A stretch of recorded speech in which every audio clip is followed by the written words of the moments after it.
We are here because we are dedicated to helping the entire CrossFit community. Determined to elevate coaches, box owners, athletes, and everything in between, we believe that this mission will begin right here, right now. While this time and this goal begins with you, our hope is that you take this fire ignited within you and weave it into your own life with the same unrelenting passion to give those you have the privilege of coming in contact with the best hour of their day. All right. Welcome, David. Thanks. So, give a quick introduction. David Newman, founder of RX Smart Gear. I don't know where or how or when we met, but I was texting David last week. I've been a fan of yours for like 10 years, Jason. Stop it. Go on. Back from the long hair days, back when the hair was flowing down here. Now it's the bedhead child days. Look like you, Tony, UP over there, if I put anything in it. But highly impressed, not so much with less impressed with your ability to coach people at double unders. Like, that's cool. But more impressed to me is your entrepreneurial stuff. Rogue exemplifies what it means to be a great business. And you are right there with them in my books. I mean, doing the right things, the right ways, like the little things that just go a long way. Notes, I mean, you sent us a baby gift. I mean, that's just above and beyond, obviously. But just told you I'm a fanboy. Oh, thank you. I appreciate that. Thing's cool. Is that amazing? Yeah. More cool than the baby gift, though, is that the olive green handles. Come on. That was, nice. I got sold out everywhere. What's that, Tony? Sold out. So, well, hey, pays to know people. I actually, we got the black ones for Roz, and I thought, okay, she wouldn't want these greens, and then the green came, and she's like, oh man, you got the green ones? I'm like, hey, you get the black ones. But that we'll talk about it. I'm sure. I was talking to. There's a couple Tonys on this call, but Tony Pino, also known as Jersey Tony. I was telling about that heavy metal rope. I really like it. It's enough feedback, but it's super fast, and you're also deathly afraid of whipping yourself with it. You don't want to mess up, which I haven't done just yet. But oftentimes, I'm sure you guys on the call know, you get a new rope and you're like, it's going to take some time. It was like, boom, right away, just clicked with that rope. So really cool. And the new case is awesome. Awesome. Well, glad you like it. I appreciate it.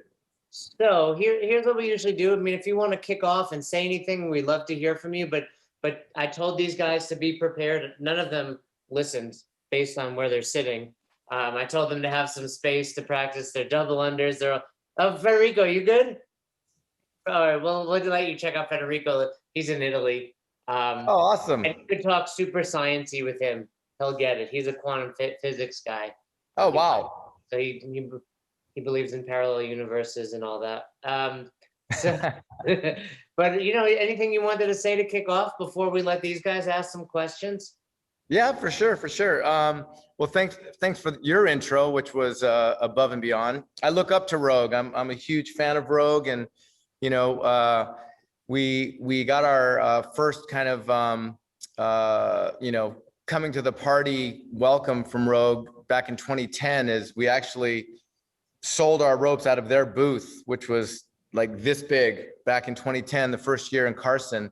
And it was a fun beginning because Rogue actually has been selling our jump ropes longer than before they even made their own. They were importing, I don't know if anybody knew that, but they were importing a few cheapy overseas ropes at the time.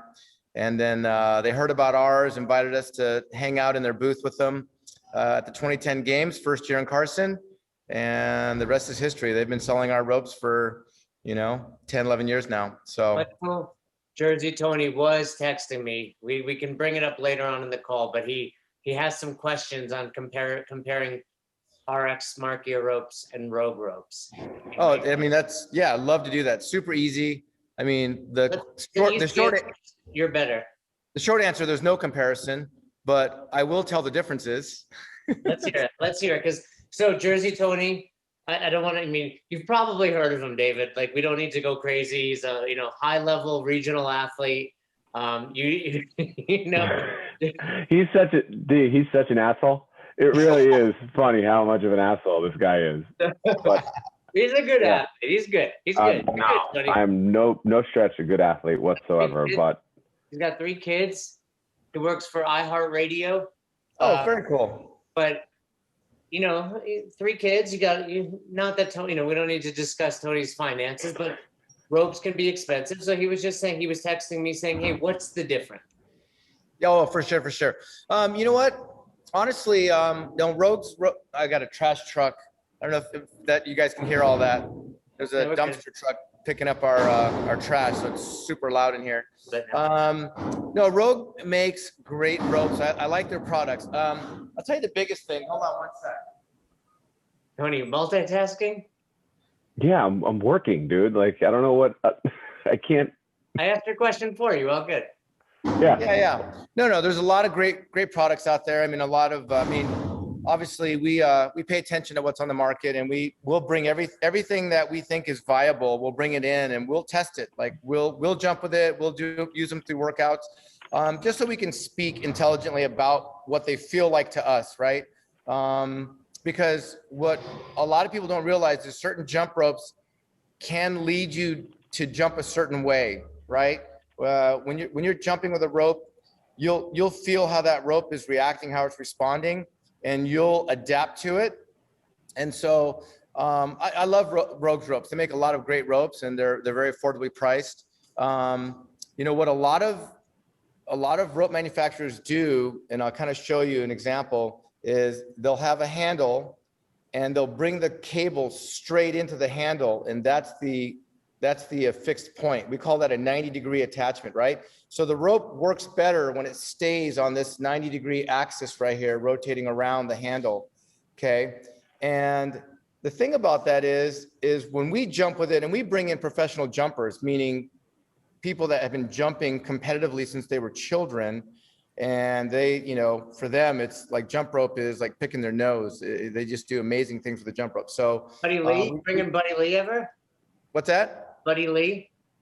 No. These kids are like, Buddy Lee's a great showman. Love his stuff, but these kids they're like Rain Man, they do stuff that, Buddy Lee wishes he could do, and that's no slight on Buddy. Buddy's phenomenal.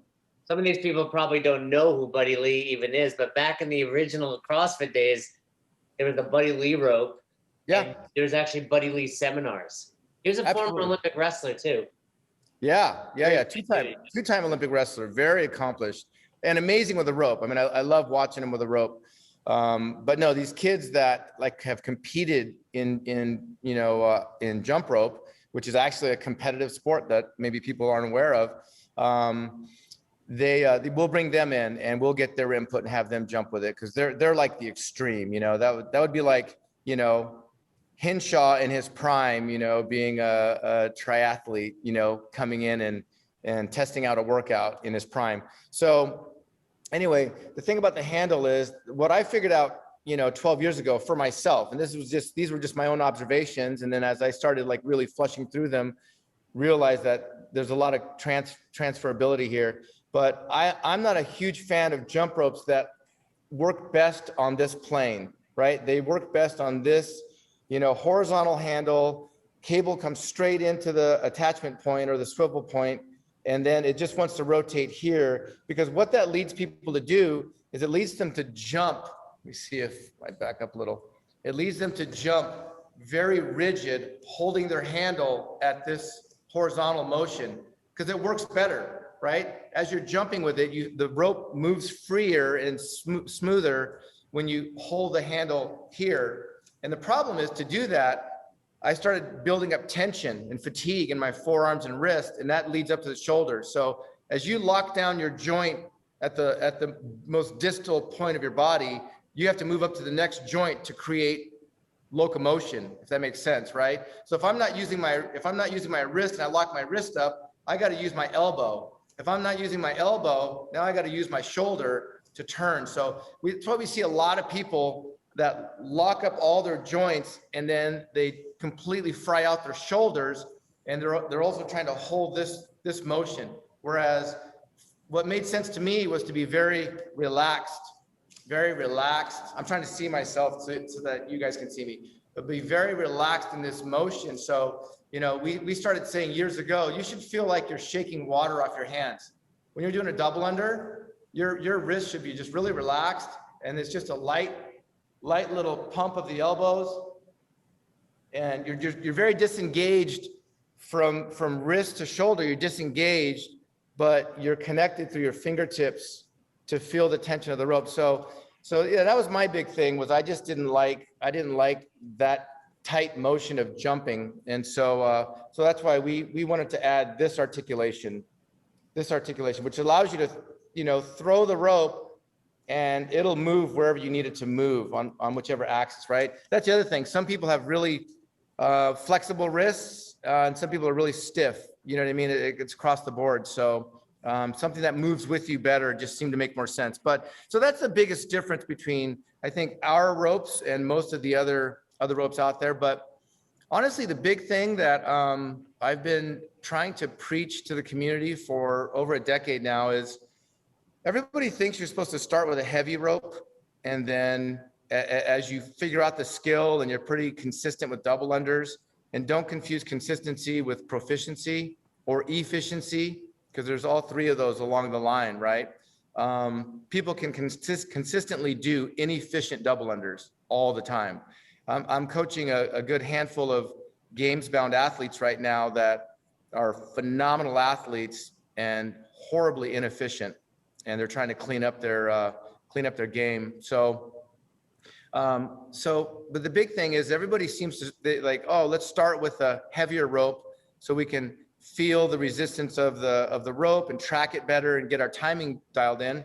And then they think, I need to graduate to a speed rope, and the speed rope is the end of the road, right? Like, oh, you know, like I can jump with a speed rope now and I can go super fast. I'm at the pinnacle of where I need to be with a jump rope. And I just think that's really short-sighted thinking, because, you know, a speed rope is just a modality, right? It's a light jump rope that you can go slow, you can go fast. It just doesn't have a lot of resistance. So you're not going to feel a whole lot of fatigue.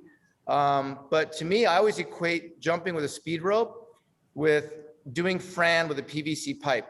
Every time you do Fran, hey, get a PVC pipe, right? You're doing the full range of motion. You're meeting all the standards of the movement. You just have no resistance.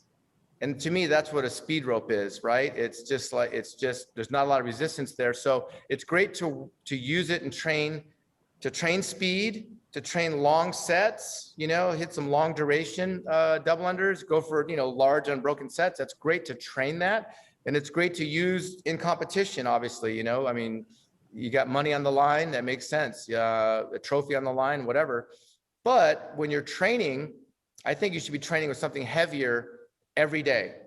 And heavier being like, this is kind of our standard. This is not a sales pitch, so I don't want you guys to think I'm trying to sell you product, but we practice what we preach. So just to give you an example, and you can find other products out there that might match up, that might be more affordable, which is great. But our standard rope, and this is what we put in our gym packages, that when a gym orders like a wall rack that has 20 ropes on it, we send them this, and it has our, we call it our buff cable, but it's a little over 3 ounces. It's a 3-ounce cable.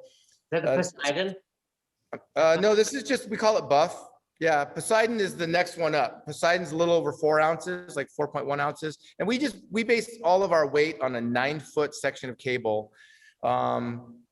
And honestly, most people jump, the average jumper probably uses like a, 8'8", 8'10".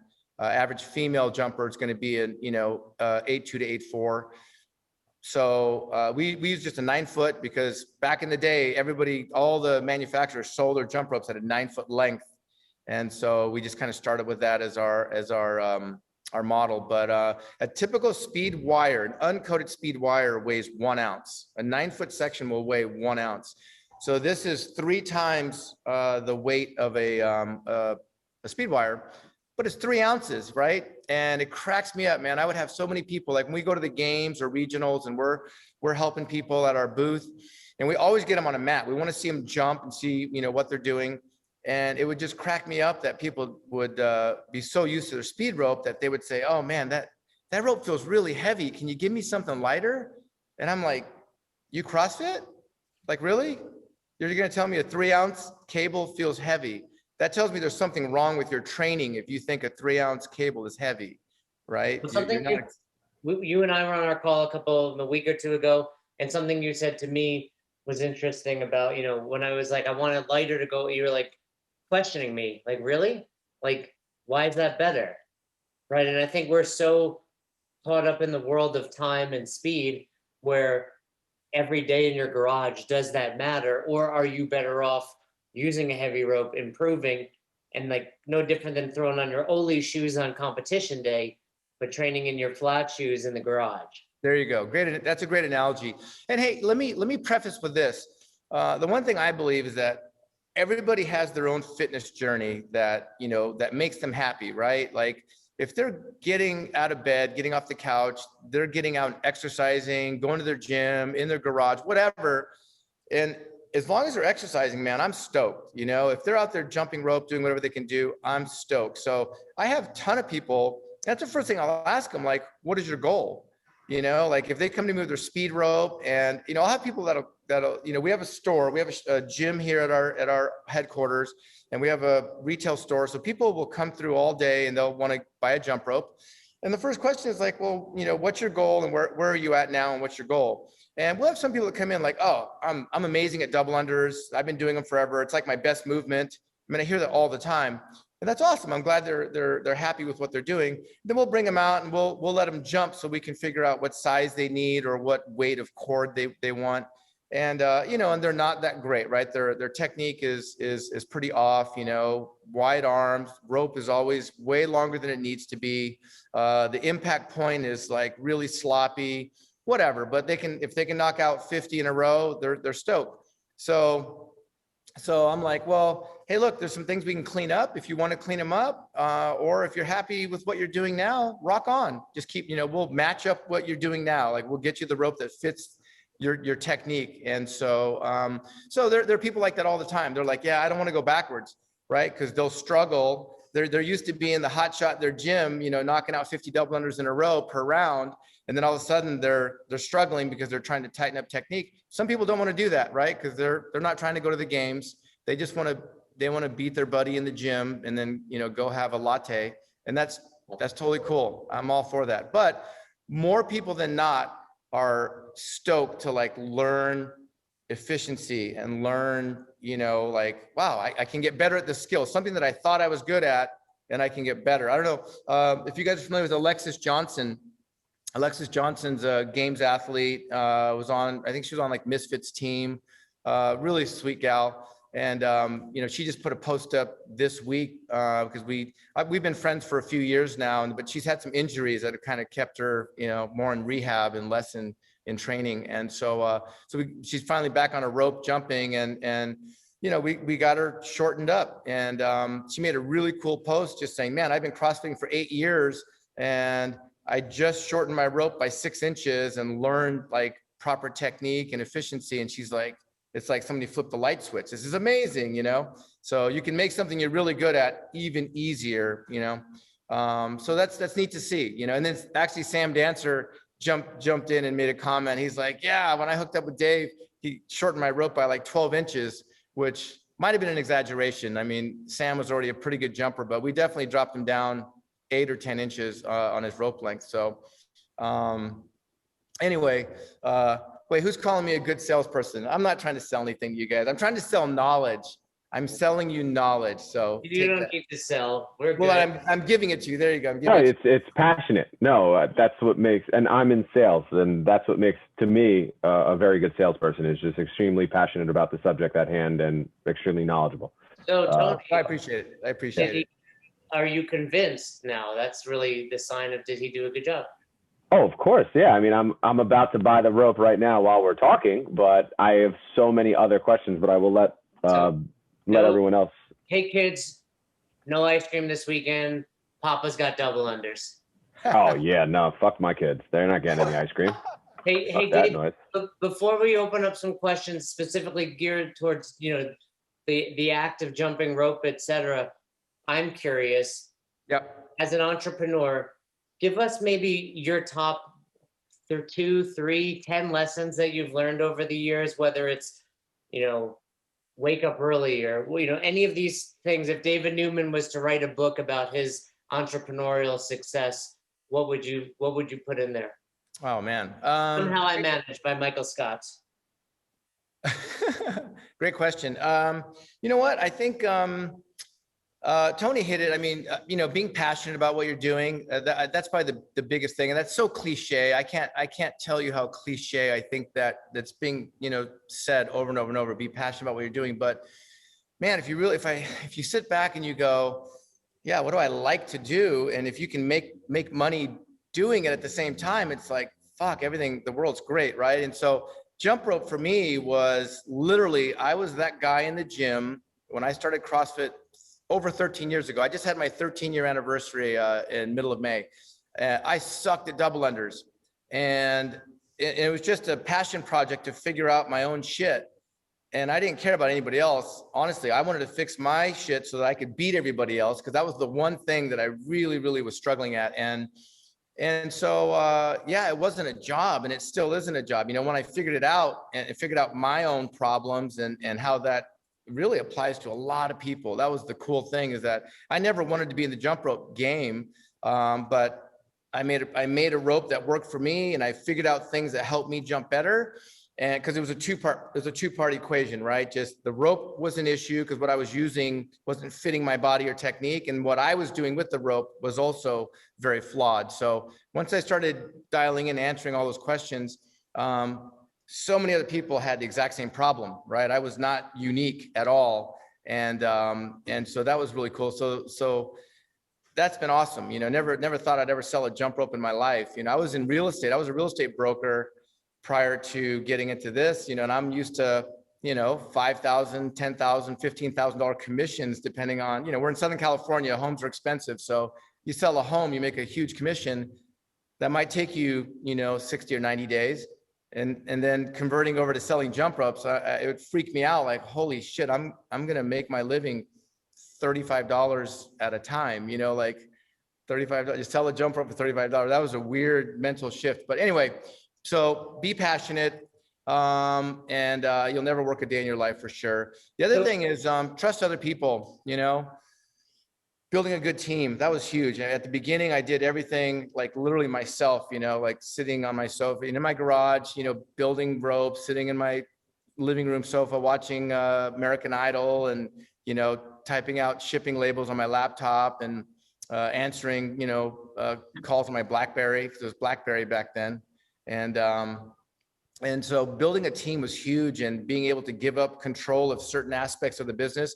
There are things that happen in my business now that, maybe I should be embarrassed to say this, but there are functions and processes that happen now that I have no clue how they work, because I have better people that are handling those things, and I trust them.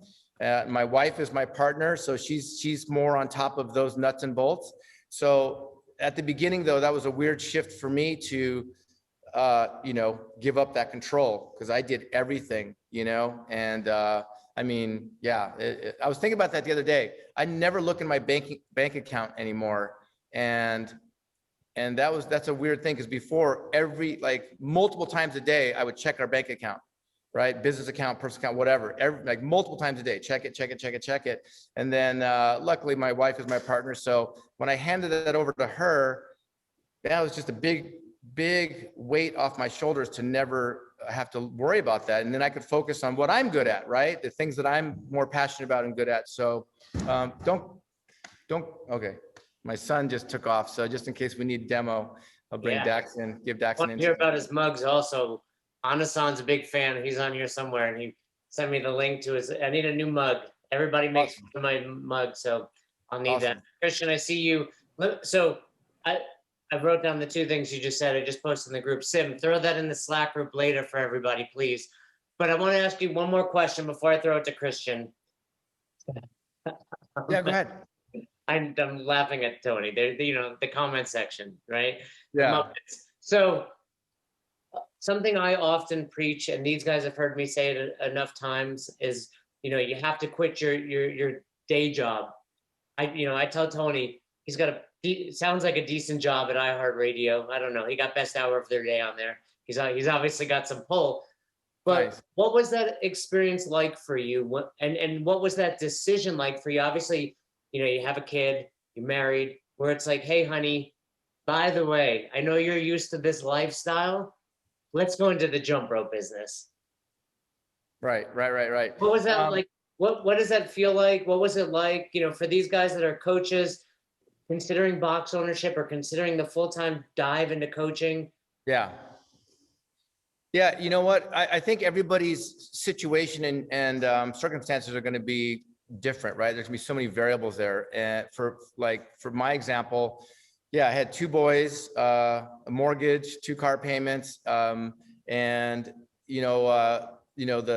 small backdrop to my story was that I was a real estate broker for 15 years and took a huge hit in the crash of '08, like a lot of people did, and I thought I was smarter than the average person out there and had myself insulated and, had my security and safety blanket and all that. Thought I had myself covered. We didn't live a lavish lifestyle. We were very conservative and I still took a huge hit and financially pretty much hit rock bottom, if you can imagine that. So, my wife went back to work. She worked at San Diego State, which, had great benefits, medical benefits and things like that. So she was back at her grind from not working for, gosh, I don't know, 6 or 7 years. She stopped working to raise the boys. So she went back to work. I was still trying to do a little bit of real estate. So when the jump rope thing started happening, it was a slow build because really it was just a hobby at first. And when things started, picking up, and my wife's the one that actually told me, she goes, you're buying all the material and you're doing all these. At first I was doing it for free. I was just so flattered somebody wanted a jump rope that I was giving away free jump ropes. And it cost me a lot of money to make a jump rope at that time, one off, right? And she's the one that said, you can tell my wife is infinitely smarter than I am, because she's the one's like, we're broke. Literally, we're flat broke. I had to go back to work, and you're buying all this shit and you're giving people jump ropes. But it made me feel good, right? Like it fed my soul to like see it put a smile on somebody's face. And so she's like, you need to start charging people at least for the material. So I did that, which I felt bad about. And it wasn't even enough then. And then, yeah, it started picking up a little bit of steam. And I think, getting invited to the games with Rogue was kind of the big impetus to like, okay, let's buy more bulk and materials and try and make this a little bit more profitable. But we were very conservative. We ran the business out of our house for 2.5 years and just really stockpiling. I mean, I was so broke. I had less money than I have hair at that time, if you can imagine. Like, we really took a big sucker punch. And so I was super, super conservative and nervous. So we saved up for 2 years and 2.5 years, and then finally jumped out into this commercial space. But I had 10 employees coming into my house every day. But by the time we moved out, we were up to 10 employees because we were that busy just trying to, fill and meet orders. So I think everybody's situation is different. For us, I mean, that's where the CrossFit community was just so amazing, that it was such a lush, hungry community looking for help, looking for answers. And we happened to, have the right answer at the right time. And so we kind of grew up with it. So yeah, I think everybody's situation is going to be different. And, you got to put food on the table and you got to take care of your family first. So, for us, we managed to, balance that out. And my wife continued to work. Yeah, I mean, basically, until we felt pretty stable and self-sufficient with this business. By the time we moved into our facility is when she left her job at San Diego State and came to work helping run the company full time. And then we're self-insuring ourselves, right? We're paying for family health insurance, which was ungodly expensive out here in SoCal. But it was worth it. Yeah. So I think everybody's going to be a little bit different. Yeah, so you're in an even more unique scenario where both you and your wife left, quote unquote, real jobs. Last question from me. I'm hijacking this. Who was the first games athlete that you remember on the floor with one of your ropes where you were like, oh man, like I made it. So and so is like, that's my rope at the games. Yeah, that's a funny story. So the reaction wasn't that. The reaction wasn't, oh, I made it, so-and-so's using my rope. Wasn't that at all. Because, the game still, 2010, that was only the fourth game event, the fourth games. And, we still weren't sure. Yeah. We weren't sure where it was going to go. But yeah, the funny thing is there were two people. One of them was this gal from Australia competing. And her name is Megan. And Megan, her husband was like her coach, and he ran up to the booth and he's like, hey, my wife, we have I don't know if you remember 2010 was heavy deadlifts, run across the tennis court, and do pistols and then double unders, right? Austin won that event for the men, Austin Malleolo. Oh yeah, because he could deadlift like a monster. Yeah. And that was the event we found out that Miko Salo, who I thought was unstoppable, couldn't freaking double under. I was like so heartbroken that my hero couldn't double under. It's like, it was horrible. But anyway, so Megan came up and her husband's like, hey, my wife's got this event. She needs jump rope. And so we basically just gave her one of our demo ropes hanging off the tent. We go, here, well, how tall is she? Came up with figured out what her size was and then just gave it. She didn't even test it. And he took it down to her and gave it to her for that event. And I have no idea how she did on that event. And I would love to get pictures of it, but 6 years later, what's that? We got a guy on the call, Sim. He's in India. He'll find it for us. Don't worry. Okay, cool. So 6 years later, I'm at the regionals in Wollongong, Australia. And I never met Megan, right? Because her husband came up and got the rope for her and we never connected.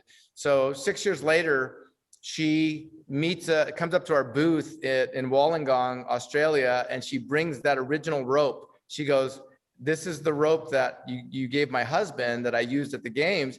And she goes, and it was like, she took such good care of it. It was in impeccable condition. Even the same cable, like usually the coating will wear out just from friction. Even on rubber mats, the friction will wear it down. Her cable was like in phenomenal shape. And she's like, this rope has traveled tens upon tens of thousands of miles, around the world with her. And she's like, I love it. But I made a deal and I made her give me that rope, I said, I'll give you whatever you want. I want that rope because I want to put it in the shadow box and like kind of keep it in my office. So but then Jason Kalipo was the other one, right? So Jason needed a rope as well, came up to the booth. We gave him a rope. We didn't really know Jason very well at the time. And we gave him this cable, the buff cable, right? And he used it during that workout. And I remember running down at the very end of that workout, kind of running down to try and catch the tail end of his heat. And when he was done and he was walking off the floor, I kind of yelled at him. I'm like, hey, how'd the rope feel? And I remember him kind of sarcastically going, yeah, it was interesting, because it was heavy for him, right? Like he wasn't used to it. And he was used to using a speed rope. And so it felt heavy to him because he didn't have his efficiencies down. And so yeah, Jason's probably the first big guy in 2010. And then after that, Froning and Bridges and a lot of those guys, Thor's daughter, they were all using them 2011, 2012, and from then on, so. Very cool. Very cool. All right. I'm going to let these guys chime in. Federico, I see your hand. Christian, assuming I asked your question for you, let me know. But Federico, are you there in Italy? Yes, I have to turn off my video because of low battery. So how are we going to see you double under? Okay, I'll try to turn on my video for just a few seconds. Sounds good. David, Federico's got a new girlfriend, so he's just busy. He's stressed out. It's life has changed for him. Oh, his legs are probably tired all the time. Poor guy. Federico, plug your damn phone in. What's going on? I'm in my gym, but my battery is low. So one of those adapters, Italy adapters. All right, but while we're letting Federico talk about, centrifugal force or whatever, however you say that word, but can't figure out his battery. Anybody else have a question over here? You miss 100% of the shots you don't take. Wayne Yeah, Gretzky, right. Jason Ackerman. What do you got, Christian? You were talking about how What- you said it was fulfilling your soul just to give people jump ropes, and how basically how that led to you creating this business. And I'm just curious now, how are you filling your soul with your business since you're no longer just handing out people free jump ropes because it feels good? Yeah. You know what? Like constantly creating. I mean, I think that's kind of my niche that I enjoy, is trying to figure out answers to, answers to everyday problems. And it's not like I'm sitting there trying to come up with like, well, I probably do like geeky stuff like, oh, I wonder if this would work for that. But like when you're in a gym, the biggest thing that I realized for myself when I started CrossFit is that you have a lot of ancillary discomforts that come from training hard, right? From, tearing your hands, doing a shit ton of pull-ups or muscle-ups, whatever, shredding your shins on rope climbs or on missed box jumps, things like that. So you have all that other stupid stuff that happens that if it didn't happen, you'd really enjoy your fitness more, I feel, right? At least for me, like I'm a big wuss. I don't like any of that stuff. And so, and a lot of people probably don't know, I actually started making my own grips before I even made a jump rope, because before I, started tinkering with jump ropes, I was doing muscle ups and pull ups and stuff like that. And my hands would shred, and I was still doing real estate, meeting with customers, and you just can't, you can't show up with chewed up skin like that. And so, so I started making grips, back in the early day first. And again, not to sell, they were just for my own consumption. And, so it was things like that, just trying to figure out like, hey, how do we solve this, could be a seemingly minor issue, right? So I don't know if you guys saw, I put a couple posts up recently on one of my pages, but we have a new product, an air box, right? So it's an inflatable plyo box that you can't hurt yourself on. Well, somebody will find a way. Let me take that back. Hey, Jason, back to your question about business advice.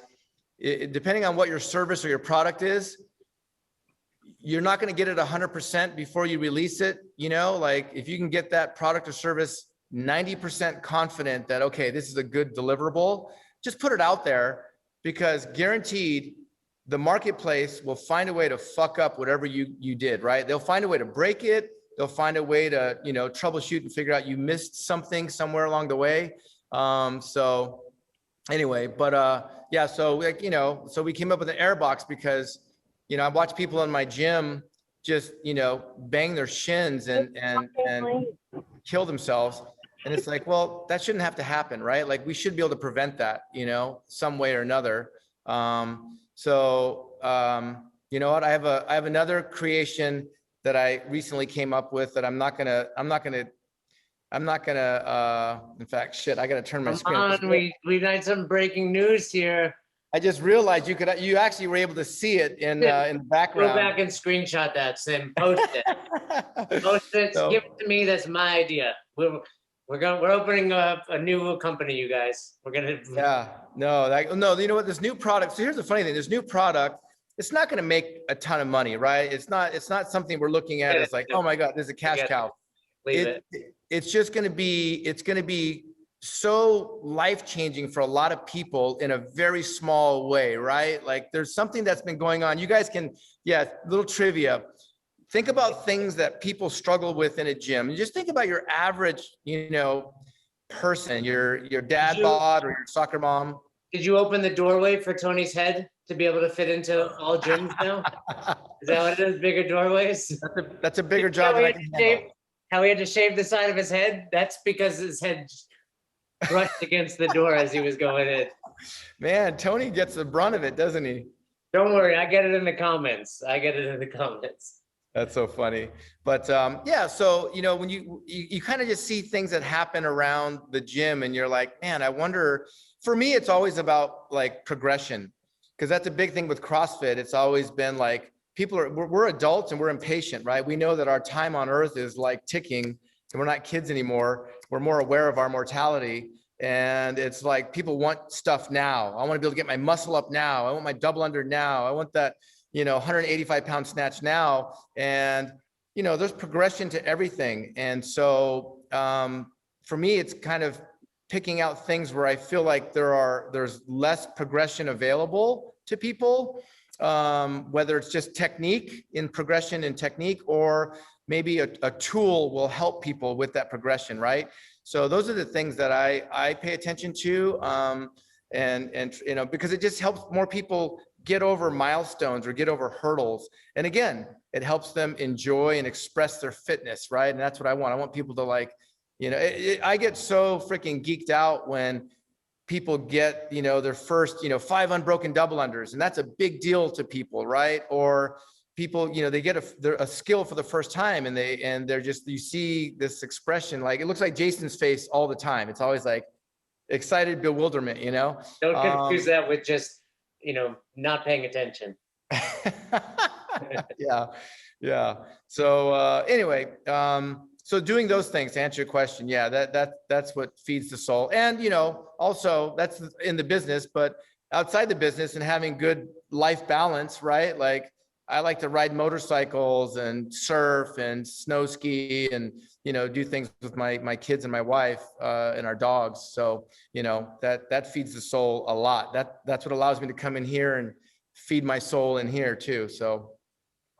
Yeah, well, whoever figures it out first, once David makes the announcement, we gotta see who can figure it out. If you figure out what it is, I will send you one to you can test it. I will send it to you. Sounds like Sim's got he's in India with nothing better to do, David. You better watch out. I am so excited about this new product because it's so geeky, but it's like, oh fuck, it makes great sense, right? It's like, geez, that's gonna help a lot of people. And don't forget that last knowledge bomb. I wrote done is better than perfect, which is kind of what you're saying, get it out there. So let's make sure we get to at least these 2 questions. You've changed your name back, I see, Matt, but we've got the original Brazilian level 3 Matt over there. Nice. Yeah, I did. I mean, actually, it's every time I log out and log in, it just goes back to Matt. Gotcha. Hey, David. So How are you? First off, good. How about you, man? Fabulous, man. Happy to be here with you guys. I love to jump rope, and I personally want to thank you for this bad boy. Zeus. Oh, look at you. Yeah. I own the Whiteboard Daily Brazilian version, Portuguese version. Nice. And I always posted about it. I don't know if you're the one that runs it, but someone asked my email and then they sent it to me. So like, it made a long way to get here to Brazil because my mom is in Orlando. So we went there and then my mom sent it to me here. Awesome. So thank you so much. And they suck, to be honest, because I tried to do a workout with 30 double unders. I did the first round unbroken. The second one, I couldn't do it because dang, that hurts a lot. Lack of fitness, we call that. Yeah, thank you, Jay. Yeah, I know. It's just exposure, right? It's just exposing yourself to it more. You'll get good at it. Yeah, I'll do some more workouts with it. And I also have the Evo jump rope. So I did that one and then I went back to the Evo. That was way easier. Yeah. And I got some questions. Yep. Can you do the quadruple jump rope? Like the double and the quadruple? Me personally, no. Okay. Because I just wondering because I want to get to that level. And Nice. I have a question about progressions. Like, because I do love jump rope. And so like I want to know like what are some progressions that like that you personally use that will like directly impact someone's ability to help to double under? Because I see some, I mean, I'm not gonna say, I just want to know what you say and then I'll go back and say what I think. Perfect. No, I'm glad you asked that because that's what I really wanted to offer you guys as coaches. More than anything is like having like a smart progression and a roadmap for your members, because double unders is that one skill that anybody cares about is completion, right? Like in a workout, hey, if it's getting under your feet twice and you hit the required reps, you're successful, right? Whereas if you were doing a workout with, say, 95-pound snatch, and you got a member in there that's just pressing the shit out of every single rep and coming down, hitting their head and doing stupid things, they're making the reps, but you'd stop them, right? You'd pull them back and go, you know what? Let's deload the bar. Let's lighten up the weights and let's focus on better technique, right? But with double unders, as long as it's passing under, people don't give a shit. They're happy. So it's really holding your athletes and your members a little bit more accountable to structure, right? So for us, obviously it starts off with body position, and make sure that body position is very elongated, very upright and tall. And people have to learn how to start getting their hands under their shoulders, right? So you need to make people very, very aware, whether they can videotape themselves and watch it back, look at a reflection in a window or a mirror, but they need to be aware of their silhouette and what their outline looks like, so that they can start, it's a whole domino effect. The minute you get your positioning a lot more tight and compact, that allows you to shorten your rope. And with a shorter rope, you now have a faster cycle rate, right? That smaller radius gets around the body faster. So it's less effort to make those rotations, much less effort, less time in the air is required, right? You're in a much more ergonomically neutral position. So right away, it's getting people in good positioning. So this would be a good opportunity I'm going to bring Dax in so Dax can get off his phone. Anasan, tell me all time. guys TikTok following. I don't have TikTok, but I hear that he's got, quite a following over there, Dax. Yeah, so Dax is my oldest son. He's my 19-year-old, and Dax. Would you have him when you were like 3? Dude, I'm 52, man. I'm a late starter. Whoa, I gotta shave my head. It takes years. Huh? So Dax actually, when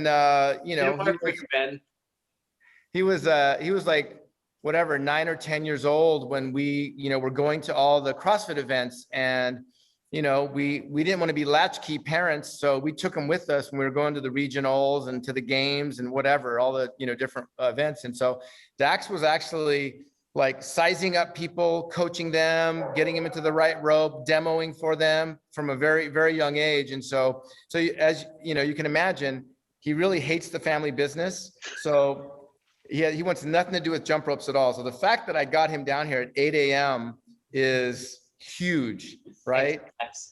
Yeah. And so that was for you, Jason, since you said that some of the members out there were familiar with Dax. And actually, quick tangent, Ryan, your son's name is Daxon also? Such a unique name. Yeah, that's cool. Is it? How do you spell it? D-A-X. Just Dax, that's 3 letters? Yeah, it's Daxton, but he goes by Dax, D-A-X-T-O-N. That's exactly how we spell it, exactly. Yeah. Hey, Dax, quick question. How much coffee do your mugs hold? It depends on how big they are. What's your biggest mug? I can make you a base. Done. I'll hit you up later. Right.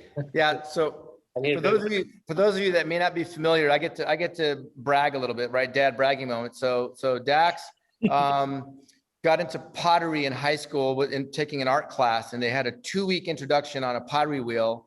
And he sat down at the pottery wheel and he was like Rain Man, right? Like he was just figuring it out. It was very natural to him. Other kids were just struggling, total struggle bus. And so sophomore year, like he fell in love with it. And then junior year, he didn't take the class again. Senior year, he took it again.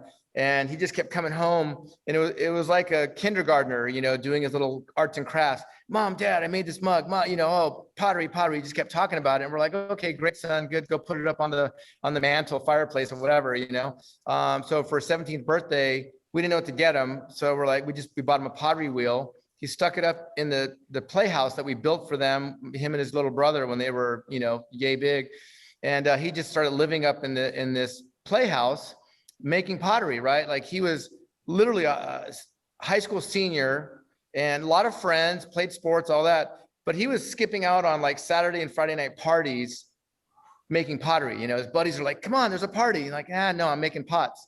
And that became the thing. He would walk past us in the living room. Mom and Dad, I'm going back to the shed to make pots. So it became dubbed the pot shed. So bring the shirt up. Two quick things. First of all, no one got my ghost reference. You guys are too young for that. But Ghost. Google it and you'll get it. Secondly, hey Dax, we appreciate you being here. Can you tell us where they can check out your stuff for those of us that don't know? On thepotshed.com. Thepotshed.com. Honestly, will you drop that link, please? And then lastly, David, Anasan over there is the one that said, hey, did you know David's son, Dax, blah, blah, blah. And I texted you about it. I thought for sure we were talking about marijuana. I had no idea if we were actually talking. I was like, oh, sweet, he's a pot. I'm going to go get some. Like, what's he brewing up over there? And then I was like, wait, pottery? So it's pottery. It's funny that's what I some thought. Some of his little, memes or hashtags are local pot or local mug dealer. He's your local mug dealer. Buy mugs, not drugs at the pot shed, just silly stuff like that. But people get that all the time. They're like, oh, pot. But no. So anyways, through the pandemic, he started posting his videos on TikTok and just ballooned up. And so he's the world's most followed potter or ceramicist on social media. He's got over 6.25 million followers on social media. Most of it on TikTok.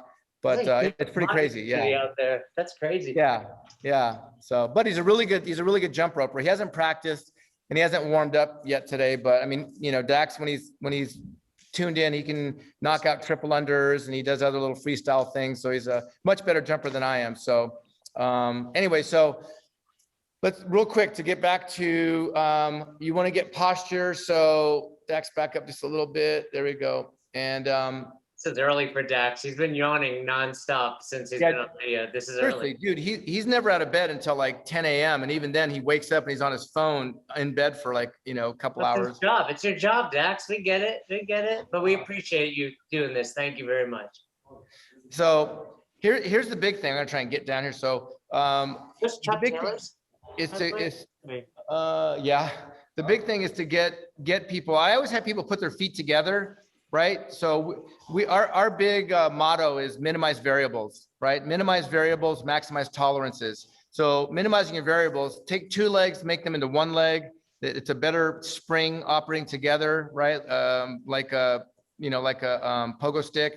You also maximize your tolerance because you give yourself more clearance on the sides where the rope, might catch your foot. Exactly. And the other thing is get people doing. If you're trying to prep somebody for double unders, which most people in CrossFit are, right? Try and coach them to do lower, quicker singles. And I don't mean you have to go really, really fast. I just mean make that tempo quicker with less knee bend, like he's even bending his knees too much. So Dax, do some single unders and I'll tell you what I'm looking for. So speed it up a little bit. Yeah, so I want a lower, quick single under like this, okay? Because what that's gonna teach him to do is, actually, let's move this rack and have you go side view too. Profile view. Yeah, do that again. So the big thing about doing, so watch him doing low, quick singles, go a little quicker. Okay, so now watch what happens. Hey, do high, slow singles, Yeah, they're really funky, but he'll get it in a sec. Try it again, just high, slow, single. What just changed with his arms? Look what his arms are doing, right? That's the big windmill. Everybody's like, oh, big windmill, you're rotating from your elbows. Because what people are having to do is slow the rope down because you're spending too much time in the air, right? And that motion with the arms is not anything we ever want to emulate with a jump rope. You never need to do that, right? So a lot of coaches I know have that process of like, oh, do high singles to get used to bounding high. But what they don't realize is it's creating that arm motion, which is just horrible. And then when you ask them to go for a double under, all of a sudden this big rotating motion turns into tension. Yeah, they tighten up and try and rip the rope, but they forget to go up. That's the common thing we see, right? So I really, really, really do not like teaching. And I'm not saying you can't have success teaching it that way. You can, but as far as a linear progression that makes sense and it helps you transfer good movement, low quick singles, that's going to generate the right wrist motion. And then once the rope is moving properly, all you got to do is get in the air now, give the rope more time.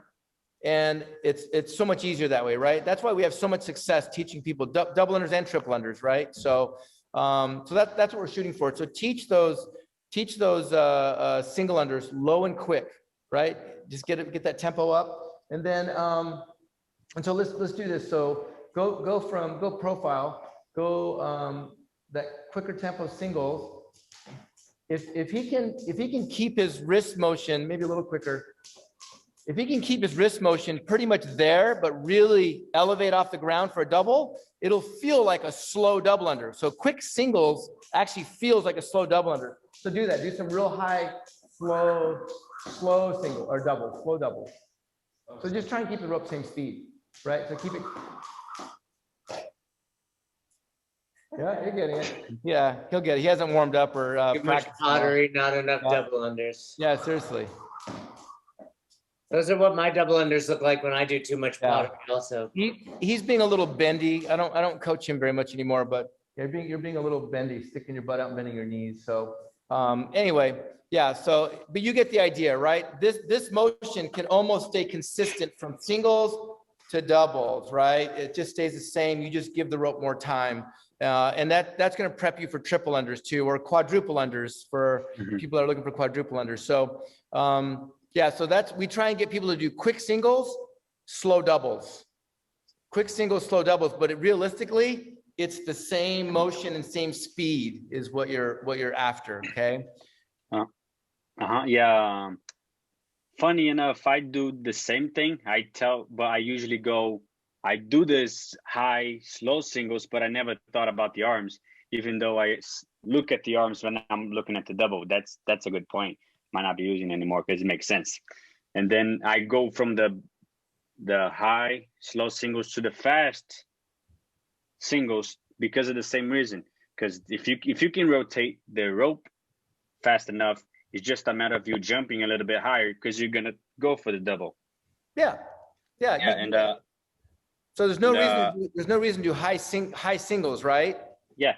You're doing it the right way. You're just adding in that step, but I think that can confuse people because you have no choice because you have to slow the rope down, right? Yeah, makes sense. Yeah. I asked because I understand the reason why people ask for the penguin jump where you jump and tap the side of the thighs. But I'm gonna say what I think about it, and I want to know what you think about it because. At the end of the day, with double unders, because I learned way back when before CrossFit, and at the end of the day, you got to practice double under. If not, you're not gonna get it. Because I can be a master in doing quadruple taps on my legs and not be able to do quadruple unders. So like, I see that a lot of people can do it, but then when it comes to jump rope, they cannot do it. And I want to know what you think about it if you use it, because I know there's the coordination behind it. Yes. Some people might benefit using that, but like 99% or 90% of people that can do the double tap penguin jump cannot do double unders. Right, absolutely, and that's a great point because practicing a drill and then applying it in real life action are two different things, right? That's the gap. That's the gap we have to jump. Okay, I did the drill and I'm great at the drill. Now how do I apply it to the actual skill? And that's the coach's job. So I'll tell you how we approach it. On the penguin jumps, that's a great, I love the penguin taps. In fact, I like the penguin tap. What I didn't like about it was that you have to pronate your hands in and you're in this motion instead of supinated out, which is how your hand should be supinated, right, for jump rope. So I don't know if you saw, Dax, run over to that basket and there should be the shaker bottle. So we came up with the secret project too, Dax, while you're over there. So we came up with a more audible cue that lets you be in a more supinated position. So so these are just, we call these tempo trainers, right? And it's literally just BBs. You can make these yourselves, right? You can go get a little bottle. You can put, you know, Tic Tacs in it or whatever you want, pebbles. But this, so once we use this, it sounds, to me, it sounds like the rope hitting the ground twice, right? If you go. Yeah. Okay. So with that drill, here's where I see a lot of people not using that drill properly. Number one, more emphasis should be on the bound, right? And in fact, we always say elevate before rotate, because if you give yourself more time in the air, that solves so many people's problems. It really does. Okay, just getting in the air and giving yourself time. You could have really funky technique with other, you know, with your rotating and whatnot. But if you get in the air, you're giving yourself more opportunity. Then we can clean somebody up, right? So with that penguin technique, you need to give somebody a target. So, you know, you can rig things in your own gym. What we came up with, I don't know if you can see, yeah, the yellow ball. Go stand into the yellow ball. So we call it a bounding target. It's magnetic with Velcro, so it actually magnetizes to the rig, and it's Velcro strapped around. And I measured out my own shaka. My shaka is 9 inches long. So you want 9 or 10 inches above an average person, right? If they're older or deconditioned or heavier, you might bring it down. But you want to shoot for 10 to 12 inches overhead, and you want to start getting them bounding and trying to make contact with that, right? That's going to help them align. You need to bring it down a little bit. Okay. So go ahead and give it a shot. No, that's for you. You're fine. So the big thing is teaching people to not let their legs be shock absorbers, but we want them to be springs, right? They need to rebound right away. So a lot of times, like when Dax was demoing his double unders, because he was trying to be too mechanical for me, he was bending too much, right? You saw the big bend in the hips and the knees. We want to eliminate most of that, right? And be a lot more of a tight strut. So bound up, try and hit that this tall, quicker. So you're bending too much, so quicker knees. There, you see how the minute I got him quicker, his knees started bending less, right? So now he's springing, using his quad to help spring. Actually, why don't you turn profile, turn sideways. Let's see if I can get that. You guys see that okay? Yep. Okay, go for it, Dax. Tall. Just stay upright, stay neutral. There you go. So we're trying to get on and off the ground really quick, trying to keep the heels off the ground. On double unders, heels should never make contact. They're always trying to lift off the ground, the heels, right? Because what we're using is, you can relax, thanks.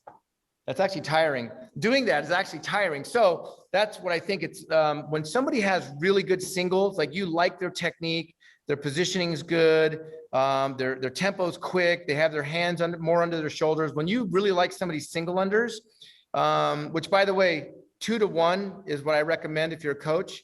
If you have to scale a double under workout, just make them do 2 to 1 instead of 3 to 1 or 5 to 1. I really fucking hate when coaches do that, because it's like, you know, I'm trying to, you know, detour them from just doing singles in a workout. I want them to try double unders. Well, I don't think that's the right way to incentivize somebody, but to practice the skill and do it correctly, 2 to 1 is the same as a double under. It's actually more work because you're impacting the ground twice as much, right? So 2 to 1 is plenty of training to get a physical stimulus out of it, but there should be a goal behind it. So when their single unders feel good and they're ready for that transition, I would take them to this. I would put those shakers or penguin taps, if you want a penguin tap, whatever you want to do, grab those tempo trainers and then have them bound. And every time you make contact, try and have them delay the hand motion. So I try and really separate those two in drills, because I know in real life, they're going to make those two closer together, right? They're going to try and rotate sooner when they bound. So for the drill, I'm going to have them bound and try not to shake until he makes contact, right? So it's bound, shake, bound, shake, right? So give that a shot. Try and do 5 of them. They're quick little ones. Yep. Up, shake, up, shake, up, shake, up, shake, up, shake. Really cool. Good. Yep. So giving them that target and make him focus on the elevation is your first priority. And then add, you know, so you could have them do just that. They don't even have to do anything with their hands. Just it's like, hey, today's workout has 50 double unders per round. Go do 50 tempo bounds and give them a high target. So they've got to really work on their on their technique to get off the ground. Then if coordination's good, okay, add penguin taps or give them, you know, something to shake to get that audible. And then you as a coach can hear it. You want that to happen when they're in the air, and you separate them, because I know that as soon as I put a rope in their hands, they're going to try and turn the rope faster, right? They'll turn it much sooner. So I'll have them do those drills or do that as a progression or a scale in a workout, but then I'll have them do that. And then I'll put a jump rope in their hands and say, okay, you know, and I give them a sequence. So usually it's like, okay, do 2 single unders, 1 double under. And I'll have them do the drill, and I'll just put my hand over their head, you know, and have them do it, hit my hand. Then I'll give them a rope, do 2 single unders, 1 double under. And then if they make it, great, do another one. If they fail a couple times in a row, I take that rope back out of their hands and I do the drill again, 2 single unders, 1 double under. And you make sure their single unders are low and quick, and then give them a high target to shoot for, and then put the rope back in their hands. And if you do that a series of 4 or 5 times, they start to get it, okay? And because you're reinforcing it on the spot, you're correcting it, reinforcing it on the spot. And as soon as they can do 2 single unders, 1 double under, 2 single unders, 1 double under, 2 single under, 1, if they can do that like 10 reps in a row consecutively, it's time to add a second double under. Right away, get to 2 double unders. Because I've run into people, like some of my biggest challenges over the years, I've run into people that they just got stuck on that pattern of 2 singles, 1 double, 2 singles, 1 double, right? So they're used to low, low, explode, low, low, explode. And getting them to break out of that is so fucking hard, right? So, because they're doing it for so long. So if you can get, you know, if they're consistent and you like what you see, then go to 2 doubles, 2 single unders, 2 double unders, 2 single unders, 2 double unders, 2 right? And when that looks good, add a third one. And that could happen in one session. I could sit down with somebody for 30 minutes. And during that 30 minutes, if I like what I'm seeing and the consistency's there, you know, we'll get up to like 4 or 5 double unders. Then I'll just go, okay, go, keep going. Like, why stop? Like you've got it, right? Like you're getting out of the way of the rope, you're rotating the rope. You're getting out of the way of the rope, you're rotating the rope. It's like that simple, you know? So does that answer your question as giving you some like progression? No, yes, it did. Because I mean, I asked about the penguin because I personally don't like it and I personally don't use it. But like when you got the thing that makes the sound, I would use that for sure. I'm gonna think about making it because we need to hear the rope to make sure where we are to get the tempo and all that stuff. And and I also tell that to my athletes that are trying triple unders, and I can do some. So like you gotta make sure you got the coordination and you're hitting the rope for that. So like all the cues were great. Like I mean, everyone's saying on the chat that push jerk cue, which is we put our hands on top of the head and then you touch it and then wait until you touch it for you to turn the rope or make the sound. That's awesome. That's awesome. Yeah. Thank you so much. I love it. Yeah. Good. Enjoy, man. Tag me in videos. I want to see the success. Sure will. So we've got to start to wrap up this call, but I see Devin and Anasan. I can't let Anasan not. I know he's a big fan of Dax back there. So it's probably about pottery, not double unders. But let me have Devin ask his question, and then we'll throw it to you, Asan, to wrap it up. Anasan, what do you got, Devin? Hey, Dave. Sorry. Hey, what's up? So we have a lot of athletes who can do single, double really well. And then the second we're trying to add that second double under in, they bring their knees to their chest and they do that giant whip and they freak out. What's a good way to help them kind of slow down and understand like how to get the rope to pass underneath their feet twice without bringing their knees up and kind of curling into a ball? Yeah, for sure. So listen, something I want to backtrack to, because we kind of talked about, there's a difference between when you're just training somebody one-on-one or just like specifically skill training versus somebody's in a workout doing this, right? And that's a big thing. I think coaches need to take a lot of responsibility in really identifying that, hey, I've got, Sally Sue or Billy Joe that is, really, really good at their singles and they're ready to start doing some double unders. And you're trying to get them to do it in a workout. And when you're racing a clock or you're racing your buddy and you're trying to learn a skill or perfect a skill, those two don't gel well in my mind, right? And so as a coach, I think the biggest thing you need to do, like in a workout, so that they don't go backwards, right? They don't start picking up bad habits, because now it's all of a sudden like oh shit, I want to try and get my reps in so that I have a good time on the clock. So, you know, you need to tell them, look, for today's double under workout, your single unders are looking great, but I want you to start introducing double unders. You know, have them do the 2-to-1 ratio. You know, it's 50 double unders in a workout. Have them do the 2-to-1 ratio for 40 you know, 40 reps or whatever.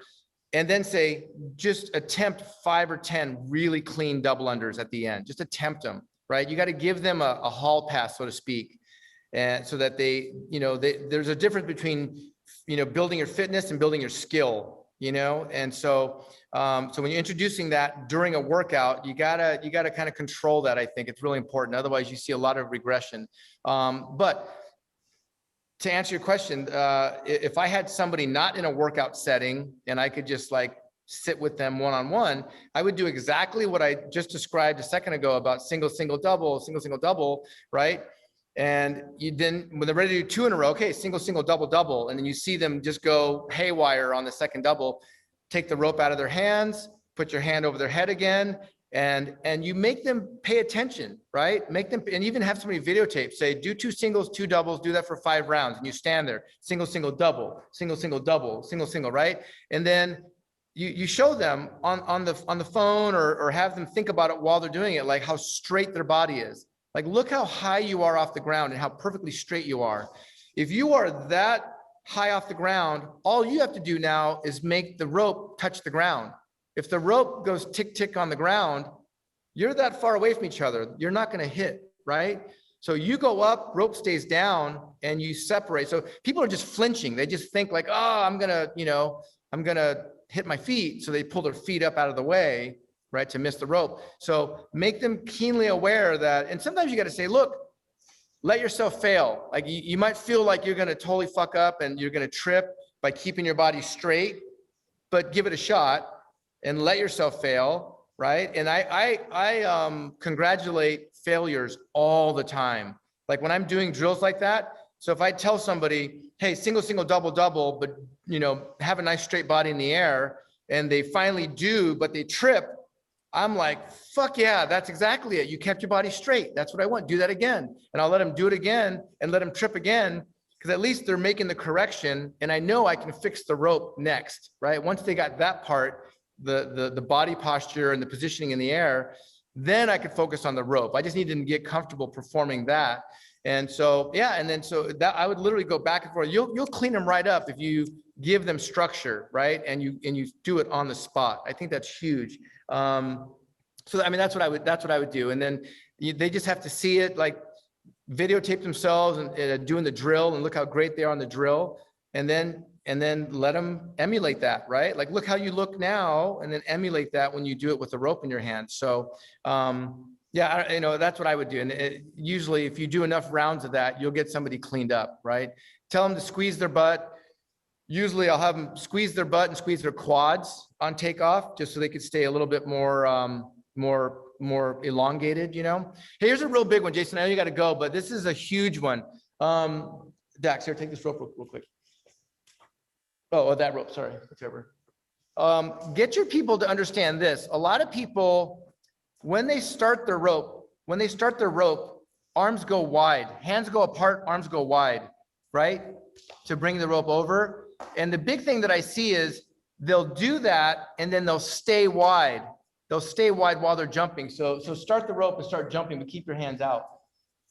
Yeah, go wide, stay wide. Right? They go wide, stay wide. And what it needs to be set up, what it needs to be is, you don't need to go that wide. Only go as wide as you need to, just to flare the rope back and then pull it over your head, right? Flare back, pull it over their head.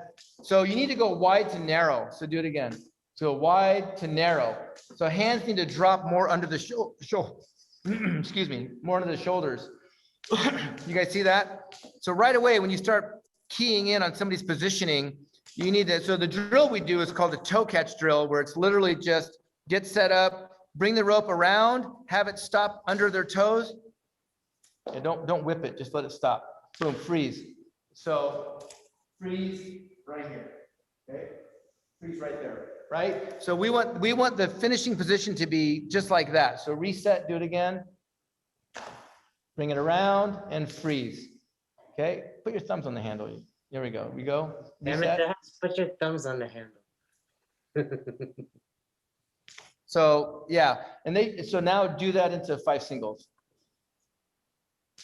Right? So right away, you need to see the hands drop more in line with the shoulders. They don't have to be perfectly under the shoulders. They can be slightly outside the shoulders. If you have, 3 or so inches outside, that's fine. We just don't want to be out here. Okay? We don't want to be out there where now we have all this space, because that's going to require a longer rope, and now you're adding variables. Now you have a longer rope that you have to try and manage the contact point, which is about a shoe length in front of your toes. For those of you coaches, when you're watching your athletes, see where their rope is making contact in front of them. And it should be about 10 to 12 inches in front of their toes. Not much further than that and not much closer than that. Cue in on about 10 to 12 inches and then get their rope sized properly so that they can have their hands relatively under their shoulders and still make that nice contact point. Go profile and do that. So do 5 singles. Right, so if you could see where the rope's hitting the ground, this rope actually might even be a little long for him. He's pretty compact, but so people will tend to widen their hands to compensate for the rope length. You hear people will say all the time, hey, I need a longer rope because I tend to jump wide. I go wide on double under, so I need a longer rope. But what they don't realize is you're jumping wide because you have a longer rope. You simply have more material that you have to account for. So you have to pull the length out of it to get it to hit your ideal spot in front of your toes, right? That makes sense, guys? 1 foot, somebody said 1 or 2 feet. Yeah, 10 to 12 inches. Oh, how do you measure the rope, please? That's a great question. Real quick, let's cover that because I know you got to go.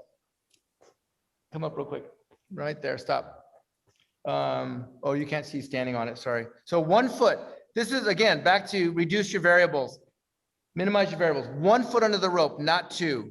I don't like 2 pulling up to your armpits. 1 foot, bring your feet back together so you're standing tall like you would be jumping rope, pull the rope up tight, turn the handles down flat.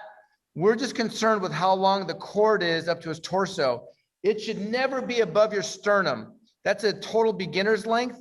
And I'm talking about the cord, not the handles, because every jump rope has different length handles, right? We're only concerned with what's moving around you. So here's the bottom of the sternum.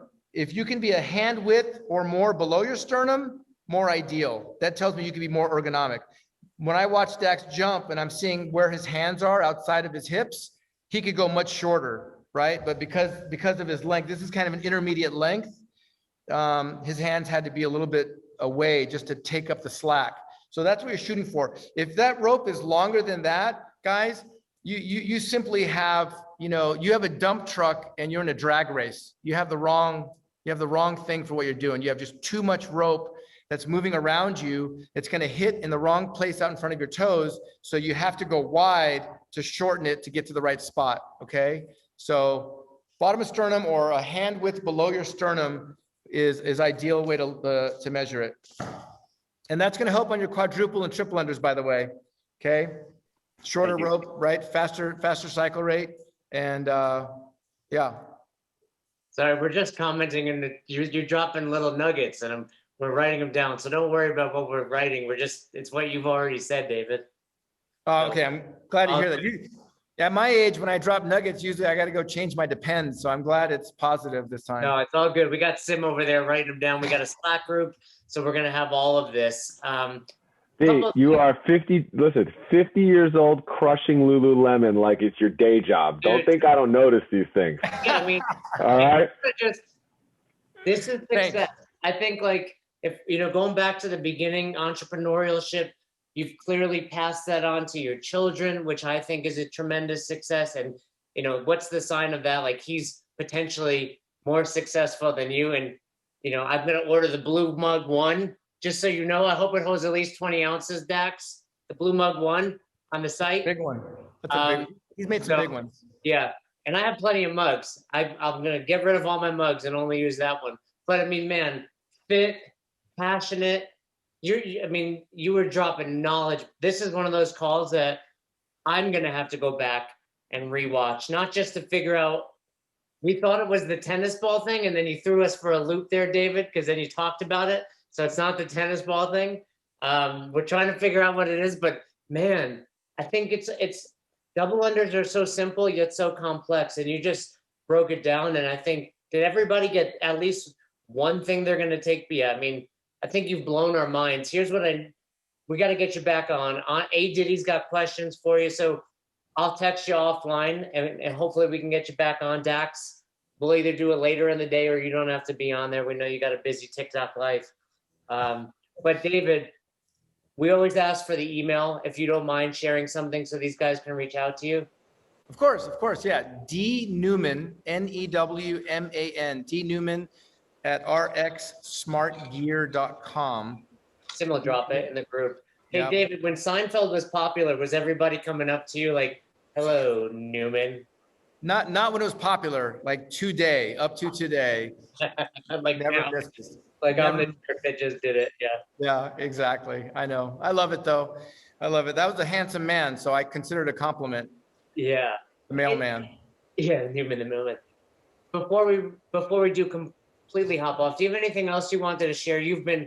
These guys are messaging me already, like this is the best guest we've ever had. And let me tell you, we've had Bergner, we've had Chuck Carswell, we've had Austin Malleolo, like the list goes on. We've had Hickshaw, and you were amazing. So you are the first person that on the call I'm saying we need to have you back for sure. And we got Coach Bergner coming back next week. We've got Greg Ahmed coming back on, but in a week or two, we got to have you back on. But is there anything else you wanted to add before we No, wrap? you know what? I mean, I appreciate you guys having me on. And today was a little bit hodgepodge, right? I wasn't sure what the format was going to be. So, so the things that we covered, I mean, they were kind of shotgunned at you. The way that we like to present the material is very methodical, and it really starts at point A and moves down the line. And, understand that, this approach and the way we like to teach these progressions,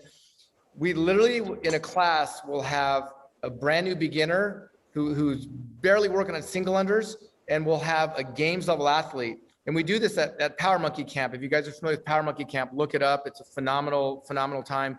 But in our workshops that we do there, I will literally have a beginner and a games athlete. And the information is as beneficial for the games athlete as it is for the beginners. And because that games athlete, they need to tighten up and tune up, but it also helps them progress to their doubles, to their triples, like everything stacks on top of each other. So yeah, today was a little bit, kind of a hodgepodge, but no, I really appreciate the time with you guys, and reach out. I'm always excited to like offer any insight or anything that I might, and I learn from you guys. Sometimes you guys will send me a tip. Oh, Dax just threw a triple. Like he just, doesn't even warm up. He just throws a triple under. But, people will send me things like, hey, I've tried this before and it worked well for me. And I love hearing that, because this is the approach that we found is super, like I said, 90% it's fucking rock solid. There's 10% we can always find ways to make it even better, right? And when we hear other ideas, and there's a lot of people out there smarter than me, and I love meeting them. So yeah, I'd love to hear anything from you guys. And you can follow me on, we have our RX Smart Gear Instagram, and I have my business Instagram where I talk more about maybe CrossFit or technique or products, is on RXSG CEO. RXSG, that's RX Smart Gear. RXSG CEO is my Instagram, and I might release some little tips on what, Jason, I'll FaceTime you afterwards and I'll show you what it is, but you can't tell anybody, okay? You're gonna love it. Trust me, you're gonna. Oh boy! All right. No chance he keeps his secret, by the way. No chance. You better. All right. Well, we really appreciate it. Like I said, as we wrap up, I'm sure these guys are going to want to say goodbye. They like to linger. Luckily, Federico didn't find a charger out there, so he might not stay on too long. But David, this was awesome. I got to hop on a call when we're done, but I'll hit you up right after, and we'll set up part 2. And then I want to see what this thing is, what that red thing behind you is all about. I have a feeling you're giving it away right there. No, that's one of my team members. It's one of my team members' ribbons that they stretch on and do circ stuff. I don't know. Yeah. Okay. All right. Well, you guys unmute, say goodbye to David, and thank you so much for coming on. This was amazing. I had fun, guys. Thank you. Look forward to doing it again. So you never miss an episode of the podcast, subscribe to our YouTube channel and on all major podcasting platforms at Best Hour of Their Day. Thank you so much for tuning in and for being a part of the best hour of our day. See you next time.